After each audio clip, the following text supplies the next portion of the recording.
À long terme, le stress prolongé peut causer des maladies. La perception du stress peut être différente d'une personne à une autre. Pour certains, il suffit de sentir qu'ils sont incapables de faire face à une tâche, que c'est juste beaucoup trop, pour que leur pression artérielle augmente, que le cœur se mette à battre plus vite et que leurs muscles se tendent.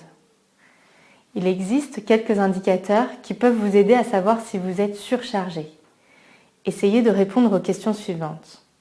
Est-il difficile pour vous de vous détendre après une journée stressante? Avez-vous des difficultés pour vous endormir? Avez-vous des maux de tête plus fréquents? Ressentez-vous une forte tension dans le cou ou dans les épaules? Est-ce que vous pensez tout le temps à la même chose, encore et encore? Avez-vous eu plus que 3 rhumes cette année? Avez-vous des difficultés à trouver du temps pour vos loisirs et vos amis? Consommez-vous de l'alcool et des cigarettes pour vous détendre? Prenez-vous plus de médicaments que d'habitude? Avez-vous déjà été agressif avec la personne malade? Si votre réponse est oui à plusieurs de ces questions, vous êtes à risque d'épuisement.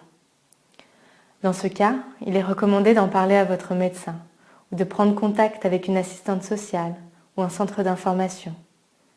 Des contacts utiles vous sont fournis dans le chapitre 6 du programme.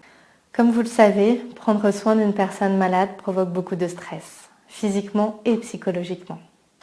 Cependant, bien que les proches confirment à l'unanimité l'énorme fardeau associé à leur rôle, ces expériences peuvent aussi se révéler positives. On peut voir émerger toutes sortes d'expériences, comme un sentiment d'accomplissement et de compétence, un sens de la maîtrise à travers le fait de remplir le rôle d'aidant, des récompenses émotionnelles liées au sentiment d'être apprécié, un accroissement du développement personnel en termes de patience et de respect de soi, des gains relationnels en termes de meilleure compagnie, d'une plus grande proximité affective. Comment certains aidants parviennent à ne pas être submergés et à garder le côté positif de leur rôle? Nous avons demandé à plusieurs proches de malades comment ils font pour y arriver et ce qu'ils feraient différemment s'ils avaient la chance de revenir en arrière.